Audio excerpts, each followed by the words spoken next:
Hello and welcome to Spectrum TV News at 9. I am Francis Oyima, Edit, coming to you live from the capital city of Akwa Ibom State. Let's take a look at the headlines. Federal government moves to tackle human rights challenges. ICPC tracks 82 constituency projects valued at 8 billion naira in Imo State. Plus, President Joe Biden announces $100 million aid in Gaza. We will bring you details of these stories and more in a moment.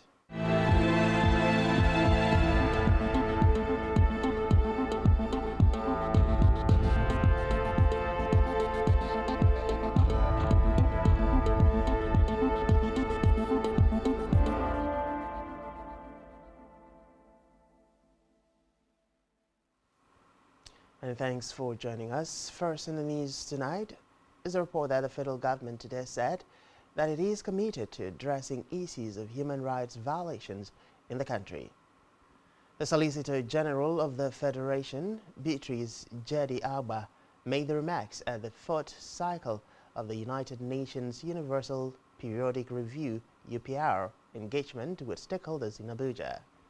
Jedi-Agba, who is also the Permanent Secretary, Federal Ministry of Justice, said the meeting could help contribute to the country's ability to develop an objective and independent report on the efforts to promote and protect human rights in compliance with international obligations. According to her, the UPR is a unique process that involves a review of the human rights records of all 193 UN member states. Jedi-Agba said the meeting was part of their work plan for collating information and useful data from various stakeholders in the Federal Capital Territory. Meanwhile, the federal government has said that operations of the newly approved universities by the past administration would be delayed. Minister of Education, Tahir Maman, disclosed this after a meeting with President Bola Tinubu today in Abuja. He said this was in recognition of the funding need for effective and efficient educational programs for these universities. Former President Muhammadu Buhari's administration had approved the licensing of 37 new universities in the country a few days to handing over date. The minister said that government was equally looking at the challenges of states not being able to access the Universal Basic Education Board funds. He said the President has approved a review of the funding to allow for quicker and more access to the fund by states. In the meantime, the Minister of Information, Mohammed Idris, has said that the federal government is on the verge of deploying officers of the National Orientation Agency across 777 local government areas nationwide. Idris, who lamented that most of the information outposts in the country are unmanned, said the move is necessary to restore consciousness of nationhood, which he said is waning. He said the federal government will not deny Nigerians their freedom of expression despite the proliferation of fake news on social media. While lamenting the use of unpatriotic language by Nigerians online, he argued that freedom of speech comes with great responsibility. Elsewhere, the federal government has unveiled a centralized hub for tertiary education services designed to bring educators, students, and the academic community together. The Minister of Education, Professor Tahir Maman, said the Innovation, Tertiary Education Research Applications and Services (TERAS) is an information technology-based platform aimed at repositioning, strengthening, and rekindling hope in the country's tertiary education system. Unveiling the initiative introduced by the Tertiary Education Trust Fund (TET Fund) in Abuja, the minister said the federal government will continue to provide beneficiary institutions and TET Fund with unwavering support to fully realize the potential of TERAS. Now to Nigeria's leader, President Bola Tinubu, who has said that the era of exporting raw gold, lithium, and other minerals is gone for good. The president made this known at the second day of the 8th edition of the Nigerian Mining Week, which was organized by the Miners Association of Nigeria in Abuja. Tinubu, who was represented by the Secretary to the Government of the Federation, SGF, George Akume, said many local companies have adjusted their business plans to the new normal, urging others to do the same. He added that the operation of the creation of the policy of value addition to mineral resources before exploitation by his administration was to halt the huge losses recorded through the exports of unprocessed mineral commodities.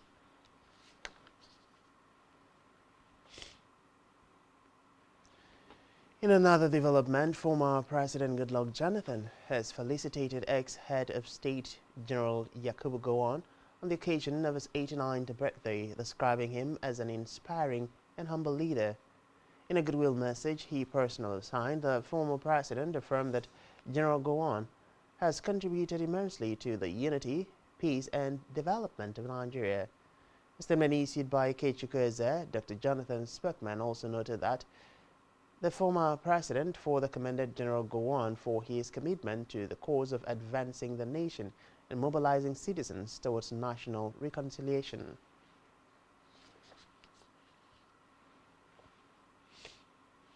We move to the Red Chambers, where the Senate has confirmed the nominations of Olukayode, Halima Shehu and Mohammed Hamajoda. President Bola Tinubu had nominated Olukayode as the chairman, Economic and Financial Crimes Commission, Shehu as the national coordinator, National Social Investment Program Agency, and Mohammed Hamajoda as the new secretary of the nation's anti-graft agency. Meanwhile, the appointees were confirmed in the upper chamber today.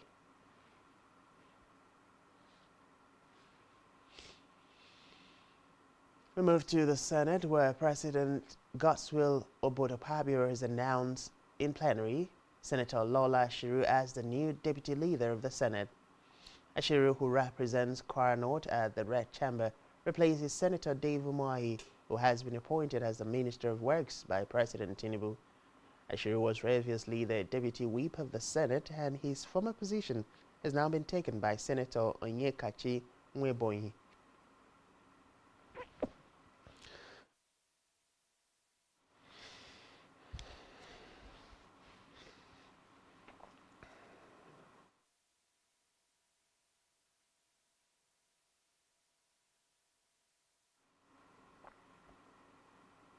In the meantime, the Senate has stepped down the consideration of a motion calling for the reopening of the Niger borders.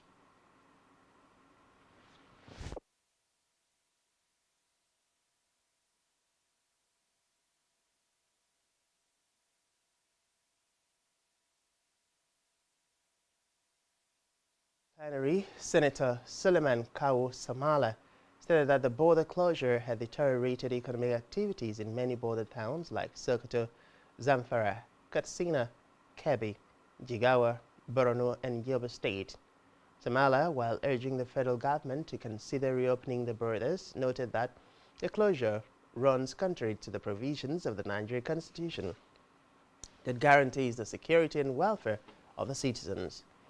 However, Senate President Godswill Akpabio said the Red Chamber had resolved to back the resolutions of the Economic Community of West African States, ECOWAS, on the political situation in Niger Republic.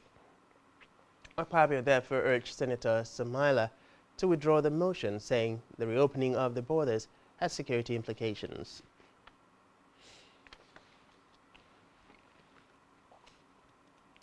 In a related development, the House of Representatives has requested the federal government to reopen the country's borders with Niger Republic.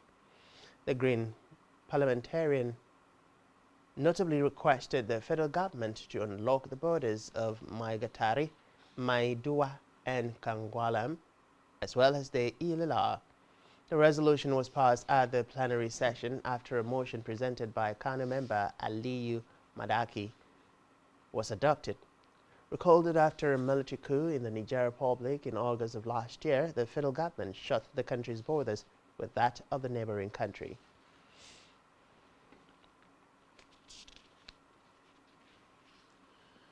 Meanwhile, the House of Representatives has also assured of its resolve to ensure speedy passage of the 2024 Appropriation Bill when presented to the Parliament. The chairman, House Committee on Appropriations, Abubakar Bichi, who gave the assurance in Abuja during the inaugural meeting of the Standing Committee, vowed to exercise its oversight jurisdiction over relevant government agencies in its monitoring of the budget implementation. Bichi reiterated the readiness to sustain the financial year act through budget passage on or before December 31st to ensure the budget implementation from beginning of the year through to the end. He vowed that the committee will monitor implementation by all the ministries, departments and agencies (MDAs), insisting the committee's work is not only tied to budget appropriation.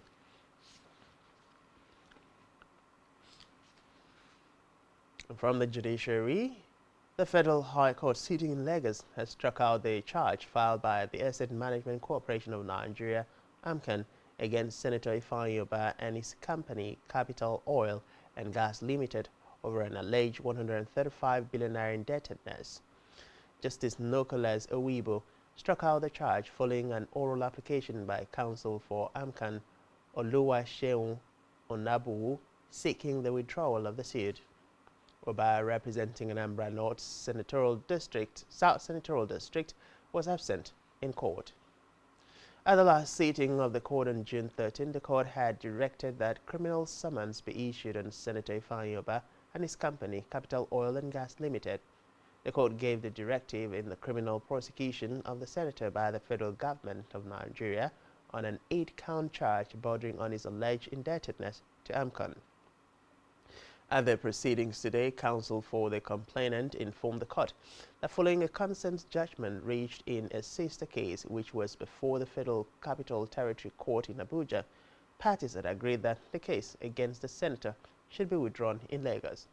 The counsel urged the court to strike out the charge filed against the defendants. Counsel for the defendants, Ifeoma Esom, also confirmed to the court that agreements have been reached with the complainant. In his ruling, Justice Owibo struck out the case.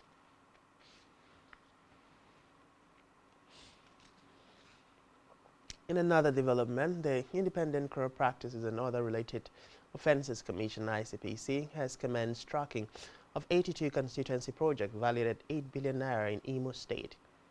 Victor Onakwoberu, the team lead of the ICPC's project monitoring team, disclosed this while addressing newsmen in Owerri today.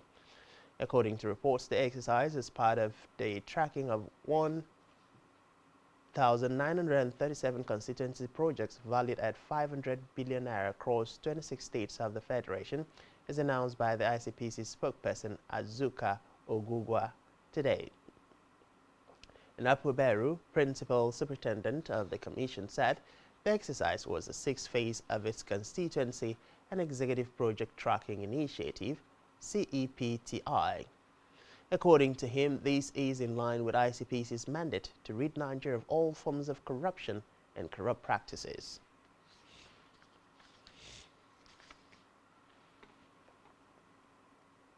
On electoral matters, the Independent National Electoral Commission (INEC) says it was faced with more than 1,000 pre-election litigations in the build-up to the 2023 general election.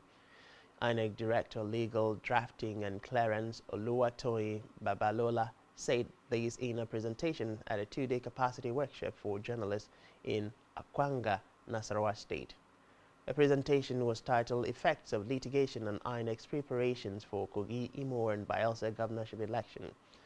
Babalola said the pre-election litigations were born out of primaries conducted by political parties, the substitution of candidates and the failure of parties to adhere to their constitution and timetable for the conduct of the election. Pre-election litigations are matters in which the cause of action arose before the conduct of the election proper, as provided for in Section 285, subsection 14 of the Constitution of the Federal Republic of Nigeria 1999, as amended.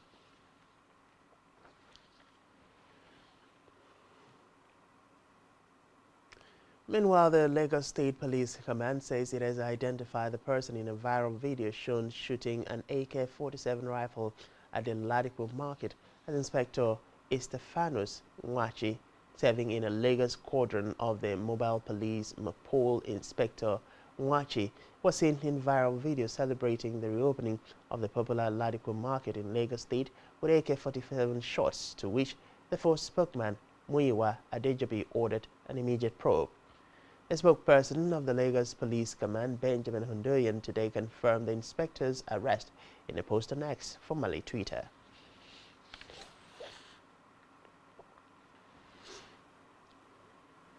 We move to Zamfara State now, where Governor Dauda Lawal has appointed Mariam Yaro as the new Executive Secretary of the Zamfara State Investment Promotion Agency, ZIPA. A statement by the Zamfara State government, which announced the development, said Yaro hails from Muro local government area of the state and was, until her latest appointment, the head minimum pension guarantee unit at the National Pension Commission, Abuja.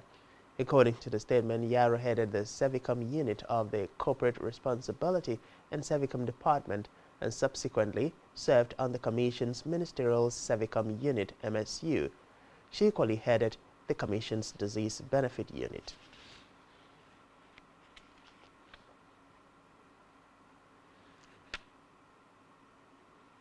And still to come in the news, oil prices rise to two-week high. To stay with us.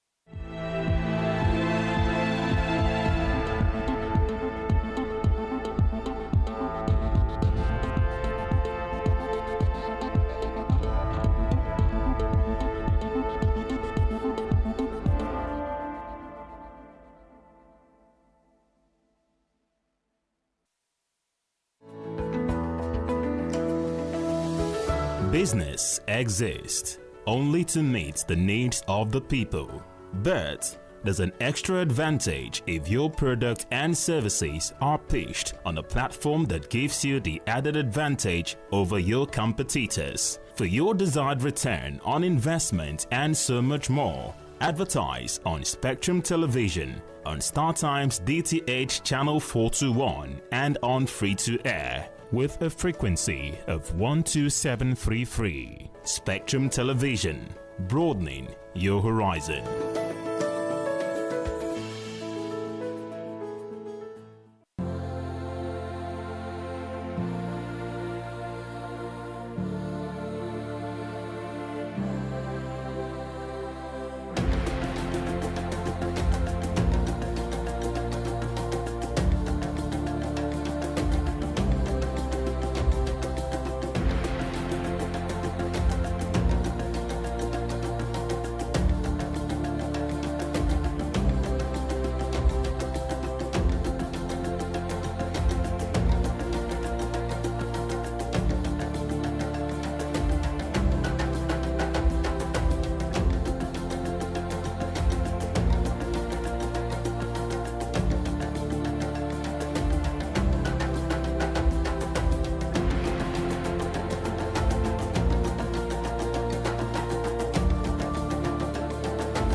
Every society is premised on the quality of relationships forged by its inhabitants. The health of these relationships determines how well people, relationships, organizations thrive and how long they stick together. Join Uyai Anyekan on Connect every Wednesday from 6 p.m. to 6:30 p.m. and on Sunday 2:30 to 3 p.m. on channel 421 on Star Times to catch all the conversations, interviews, real stories and how to navigate relationships and family life in the 21st century. Real people, real faces, real stories. Connect live on Spectrum Television. Nigerian police, which is the only one allowed by grossly abused. Our governors have to share police powers with the president as stipulated by the Constitution. We do not have a federal government police force. We have the Nigerian police force, which shall be administered, organized, and supervised by the Nigerian police. No, my lord, I want to say something. I want to say something here. Perhaps it might also enlarge the scope of people who should be invited here for examination. My lord, if we cannot find those who literally murdered Abiola, who are those people who could be said to be the beneficiaries of the death of Abiola? Rogers has linked you with some of the killings he did. He never did. He linked you with the attempted murder of Hebrew. He did not. My lord, the Matters Council is leading the evidence in our matters. Is this an adversary proceeding? It's not, my lord, but you can't be talking about cases which are in court. Is this an adversary proceeding? It's not, my lord. These cases are in court, my lord. I'm just reminding you, your lordship. My lord, sorry, my lord, I think I'll be in cross-examination. Legally Speaking, a program that deals with legal issues and questions we face as citizens of this amazing country, Nigeria. Legally Speaking. Join us every Friday from 5 p.m. to 6 p.m. for Legally Speaking.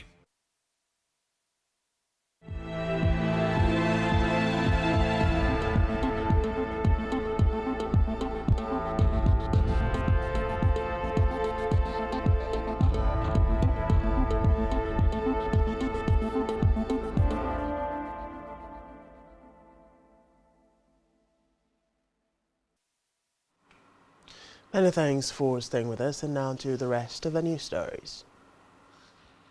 Moving now to Africa, where Uganda President Yoweri Museveni has condemned the killing of two tourists who he said were on their honeymoon and a guide by suspected Islamist militants. Reports say the trio were killed and their vehicles burned in the Queen Elizabeth National Park, which borders the Democratic Republic of Congo. The tourists were from the UK and South Africa, while their guide was from Uganda. Meanwhile, Museveni blamed the killings on members of the Allied Democratic Forces ADF, calling them a small group of terrorists running away from oppressions in Congo. Still in Africa, Malawi's President Lazarus Chakwera has expressed concern over the security of hundreds of Malawians in Israel amid escalating war between Israeli forces and Hamas. Chakwera expressed support for Israel and condemned the attacks against unarmed civilians and the captivity of civilians by the militant Palestinian group Hamas. Malawi leader calls for the cessation of the Gaza violence, which has drawn global attention. Meanwhile, Kenya has initiated the evacuation of its citizens from Israel following the outbreak of war 10 days ago. According to Rosalind Njoku, a senior official in charge of diaspora affairs at Kenya's foreign ministry, the first batch of 11 evacuees is expected to arrive later today. Currently, there are more than 500 nationals registered at the Kenyan embassy in Israel.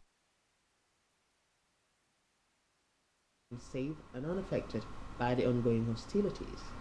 It stated on 7 October with an unprecedented assault on Israel communities near the Gaza Strip by Palestinian Hamas militants. Israel has retaliated with strikes on Gaza, and a ground offensive is expected.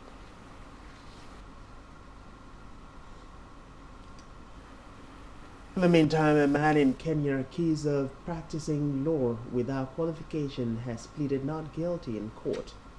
Named Brian Ngwenda Ndagi on the charge sheet, he was arraigned in court in the capital Nairobi today following his arrest on Tuesday. He faces charges of forging official documents to practice as a lawyer and identity theft. Dubbed the fake lawyer by local media, is reported to have won dozens of lawsuits despite not being trained.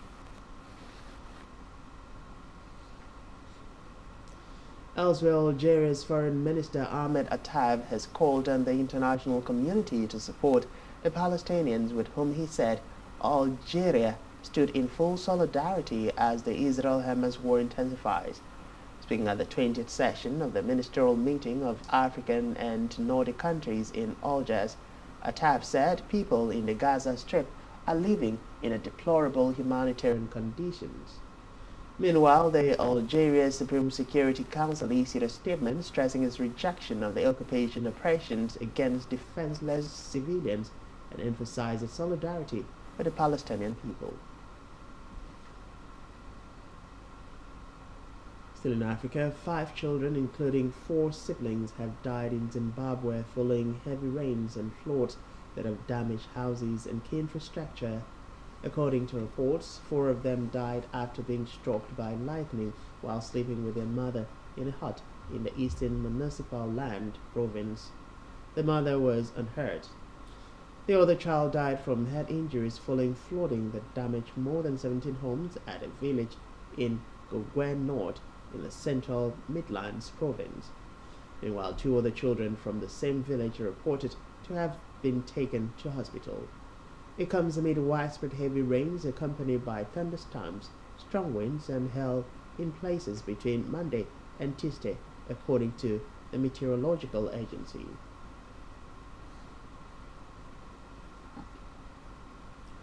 Meanwhile, an unpaid electricity bill has plunged Bissau, the capital of Guinea-Bissau, into darkness. A Turkish utility company, Powership, pulled the plug, saying the West African government owes it $17 million. The economy minister, Suleiman Sidi, paid most of the bill within a fortnight. Powership, one of the world's largest floating power plant operators, has a 5-year contract to supply virtually all of Guinea-Bissau's electricity needs. Last month, the Turkish firm cut off power to Sierra Leone's capital over a large unpaid debt.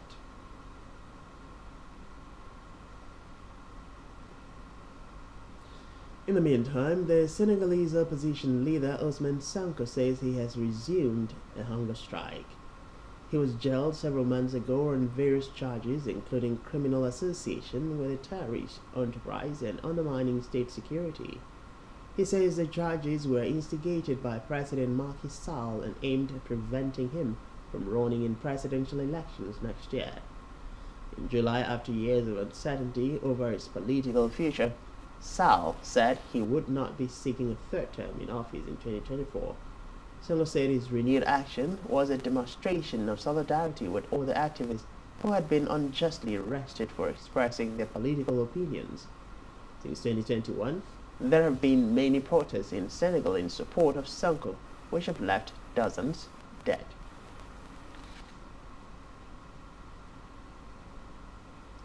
On the foreign scene, the President of the United States of America, Joe Biden, has announced $100 million for humanitarian assistance in Gaza.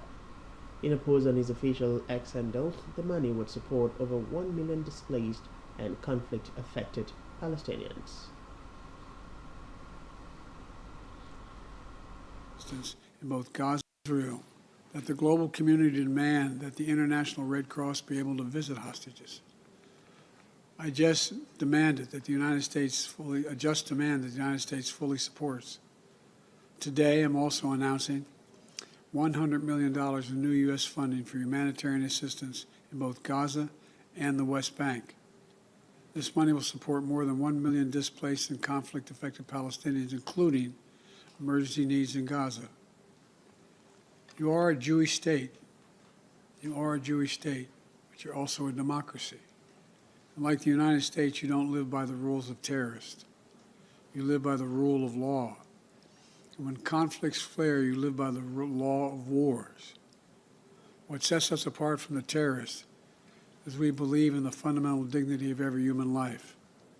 Israeli, Still on the foreign scene, the U.S. Treasury has announced sanctions on 10 Hamas members, operatives and financial facilitators today, including a key commander, as conflict rages after the militant group's surprise attack on Israel. According to the U.S. agency in a statement, the new sanctions target individuals based in Gaza and elsewhere, including Sudan, Turkey, Algeria and Qatar.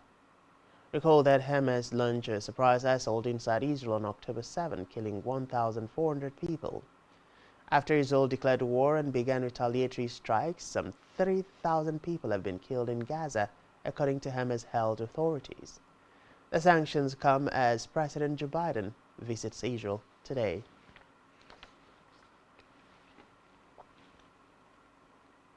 In a related development, Prime Minister Benjamin Netanyahu's office today said Israel will allow essential humanitarian supplies of food, water and medicine to enter Gaza through its border with Egypt at the request of U.S. President Joe Biden. Biden, who arrived in Israel early today, has said data provided by the U.S. Department of Defense shows that Israel was not behind a deadly strike on a hospital in Gaza on Tuesday.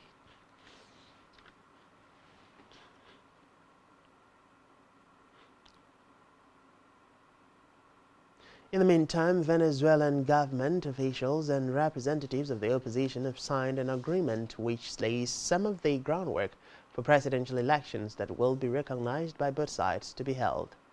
The government agreed to invite international observers to monitor the election, which has been scheduled for the second half of 2024. Reports say the agreement, which was signed in Barbados, constitutes a rare breakthrough after an 11-month hiatus during which talks had stalled.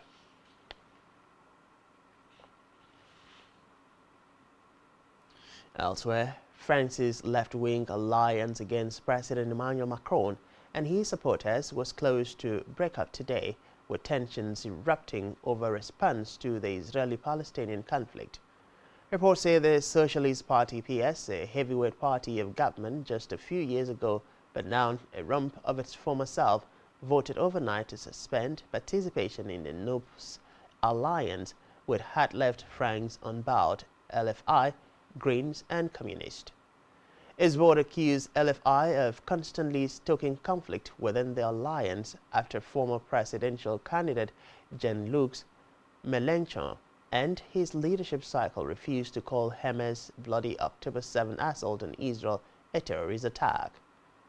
Meanwhile, the largest left-wing party in France's 577-seat parliament with 74 members of parliament, LFI's hard-charging style of total opposition to Macron and sometimes controversial stunts and remark has often left its allies grinding their teeth.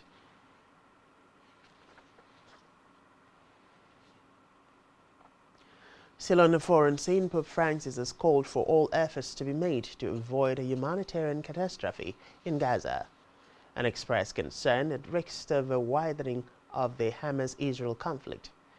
The 86-year-old pontiff said the victims are increasing and the situation in Gaza is desperate. The Pope called for a day of prayer, fasting and penance on October 27th, including a gathering in the evening at St. Peter's Square, inviting members of different Christian denominations and other religions to join in.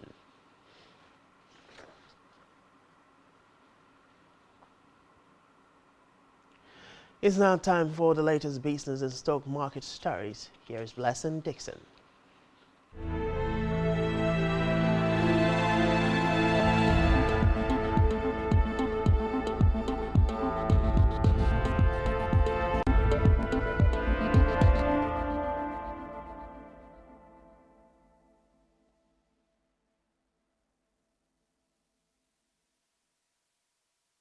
Thank you, Francis Adet.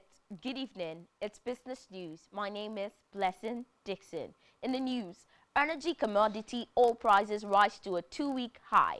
WTI crude prices rose more than 1.5% to above $88 per barrel today, while Nigeria's price benchmark Brent crude reached $91.5 per barrel, the highest in 2 weeks following Iran's call for a Muslim country's embargo against Israel. Tensions escalated in the Middle East after a blast at the Gaza City hospital killed about 500 Palestinians on Tuesday, with Israel denying that it carried out the attack. Meanwhile, government data showed U.S. crude inventories fell more than expected last week, in line with industry data on Tuesday. The latest Energy Information Administration report pointed to 4.491 million barrels decline in the U.S. crude inventories last week, far exceeding forecast for a 300,000 barrel decline. Elsewhere, the Venezuelan administration and opposition leaders on Tuesday agreed to electoral guarantees for the 2024 presidential elections, paving the way for possible U.S. sanctions relief that could increase global oil supplies. In Nigeria, the Aviation and Aerospace Development Minister Festus Keyamo says Nigeria will review the bilateral air service agreement BASR with Algeria. Keyamo stated this when the Algerian ambassador Hassan Lalti paid him a courtesy visit. According to him, the meetings of the aeronautical engineers between both countries, slated earlier for December, will be brought forward tentatively to November 7, 2023 to fast-track the BASR review as demanded. Meanwhile, the Algerian ambassador demanded a review of the July 14, 2022 agreement to include a direct flight to Abuja. BASR provides for civil aviation certificates to be shared between two countries. Still in Nigeria, electricity distribution companies DISCOs installed 178,864 prepaid meters in the second quarter of 2023, an increase of 3,586 compared to 175,281 meters installed in the first quarter of the same year. This was stated in the second quarter 2023 report of the Nigerian Electricity Regulatory Commission, NERC. Given the breakdown of the installation, the Commission said 168,397 meters were installed under the meter asset provider framework, while 9,302 meters were installed under the National Mass Metering Program framework. It mentioned that the vendor and DISCO's finance framework recorded 1,143 and 22 meter installations, respectively. It's time for the Nigerian Stock Markets Report. At the end of today's trading session on the Nigerian Stock Exchange, a total of 397.56 million traded shares in 6,165 deals, corresponding to a market value of 4.69 billion naira, were traded. The all-share index inched up by 27.11 basis points to close at 67,353.23 points. The current market capitalization of the Nigerian stock market is 37 trillion naira. 119 listed equities participated in trading, ending with 19 gainers and 18 losers. Guinea Insurance led the gainers with a 9.09% share price appreciation, closing at 24 kobo per share. On the losing side, Computer Warehouse Group came out last with an end-of-day price depreciation of 10% at 8 naira 55 kobo per share. Wema Bank recorded the highest volume of 89 million traded shares. This is all on business news. And back to Francis Adet for the rest of the news. Good evening. Thank you, Blessing Dixon. And still to come in the news. Backup president charged with suspected bribery. Please stay with us.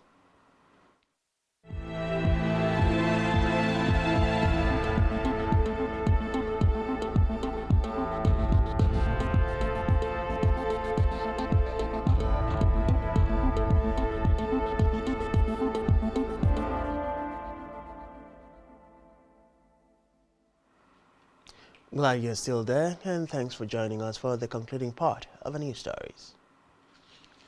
In Hull, the Coordinating Minister of Health and Social Welfare, Professor Mohammed Pate, has highlighted the federal government's commitment to advancing HIV response in the country. He focused on the response at a performance review meeting hosted by the U.S. Center for Disease Control, CDC, in Abuja today. According to reports, the third biannual performance review and stakeholder engagement meeting is aimed at sharing experiences, successes and lessons with founders and other CDC PEFA implementing partners in Nigeria. Represented by Dr.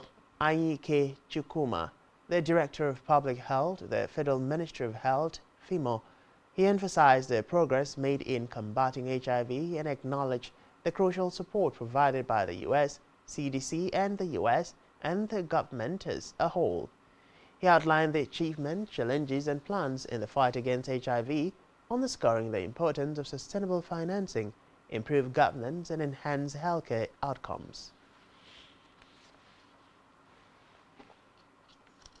Still in health, the federal government has secured over 6 million doses of the human papillomavirus vaccine and essential supplies for the rollout of the vaccination for girls aged 9 to 14 years, meant to kick off on October 24, 2023. Executive Director and Chief Executive Officer of the National Primary Healthcare Agency, Dr. Faisal Schweib, who disclosed these at a press briefing in Abuja, said the vaccine will help to prevent HPV infection and reduce the risks of cervical cancer. Faisal Schweib noted that while vaccination is the most potent prevention measure against HPV, women are encouraged to undergo regular screening tests for early detection and treatment. Reports say HPV is a common sexually transmitted infection that has a silent harbinger of several types of cancers, including cervical cancer. Meanwhile, the National Agency for Food and Drug Administration and Control (NAFDAC) says it will review sanctions for exporters of substandard products. And NAFDAC's Director General Mojisola Adeyeye said these at a news conference while expressing displeasure at the level of substandard goods were being rejected in some foreign countries. Adeyeye said the agency has been able to identify some of the reasons, including non-compliance to advisory guidelines established by NAFDAC to encourage participatory export. She stated that almost all exported food products were processed without statutory testing by NAFDAC.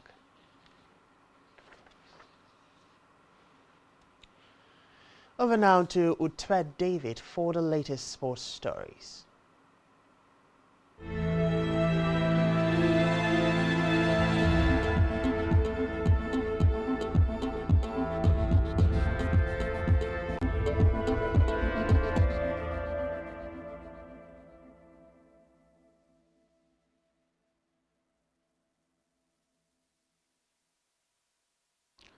Hello, good evening and welcome. Thank you very much, Francis. In sports, Barcelona president Joan Laporta has been charged with suspected bribery over payment made to companies linked to the former vice president of the refereeing committee, Jose Maria Enrique Negreira. The charges relate to Laporta's first spell in charge of the Catalan club between 2003 and 2010, after a judge ruled the later years of that tenure should be time-barred. Former President Jose Maria Bartomeu and Sandro Russell, as well as Negreira and his son Javier Enrique Romero, were listed among the accused.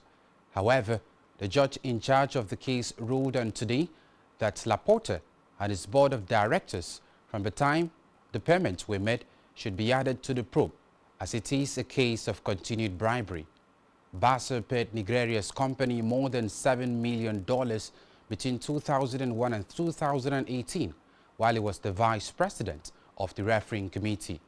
He had previously been a referee in the Spanish top flight. Laporta has said the payments were for technical report about referees and has repeatedly denied the club has ever bought referees or influence. Moving on, Manchester City midfielder Calvin Phillips has said he will make a decision on his future at the club. Phillips has struggled to break into the City's team since signing from Leeds United, making 3 substitute appearances in the Premier League this term.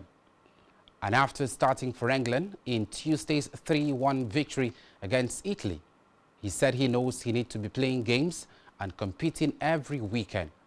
Despite a lack of game time at club level since his €45 million move in July 2022, the 27-year-old has returned the faith of England manager Gareth Southgate.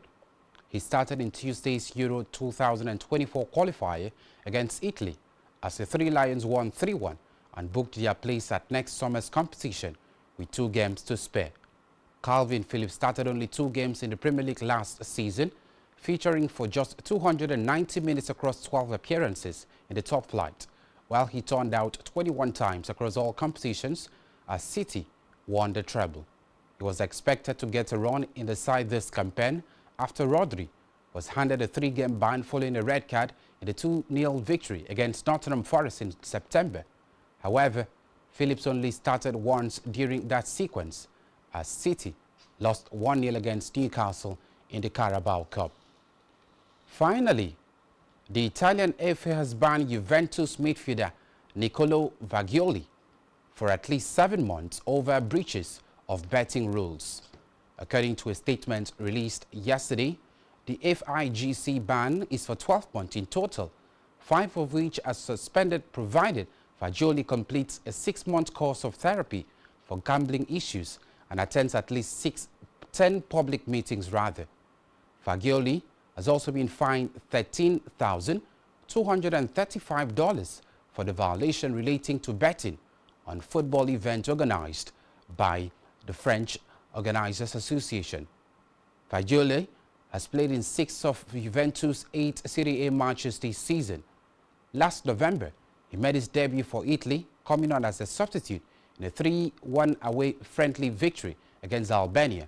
The player, who has already been seeing a therapist for his problem, alerted the Italian Soccer Federation's prosecutor about the case and has been cooperating with authorities to mitigate his punishment. In a far-reaching case with prosecutors in Turin also carrying out a criminal investigation, Premier League players Sandro Tonali and Nicolo Zaniolo were questioned by police at Italy's training camp last week, and more Serie A players could be implicated. And that's all we have for you on sports this evening. I am Mutabe David. Thank you, Thread David. On our entertainment news, organizers of the Cairo International Film Festival have cancelled the event amid an escalating wave of violence in the Middle East. This is made known in a statement shared via CIV's official Facebook page today. The release disclosed that Egypt's Minister of Culture, Naveen El-Kelani, made the decision to reschedule the festival, which was meant to be held from the 15th to 24th of November 2023. While no clear reason was given for the postponement, tensions have been rising in the Middle East for the past week due to the Israel-Hamas war. Egypt shares a border with Israel, which declared war against the Hamas militant group on October 8, 2023. This declaration came a day after the militant fighters broke through the country's heavily fortified border and killed more than 1,400 people, most of them civilians.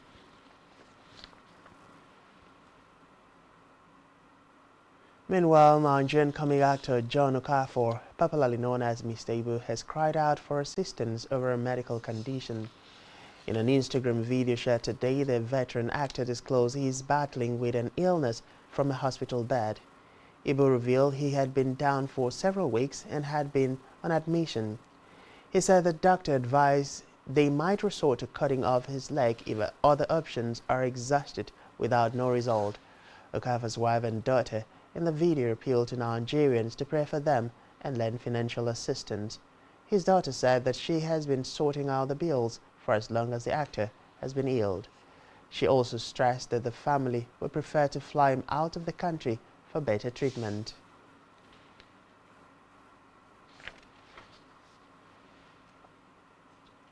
Lastly, in the news tonight, Nollywood actor Jim Iyke says desperation made him seek healing for his mother from TB Joshua, the founder of Synagogue Church of All Nations, Khan. Recall, the Nollywood star was seen in a video undergoing deliverance as Khan in 2013. However, in a recent interview with talk show host Teju Babyface, Iyke regretted taking such step of desperation. Esther Moga, the mother of Iyke, passed away on April 1, 2014, while Joshua, on the other hand, died on June 5, 2021.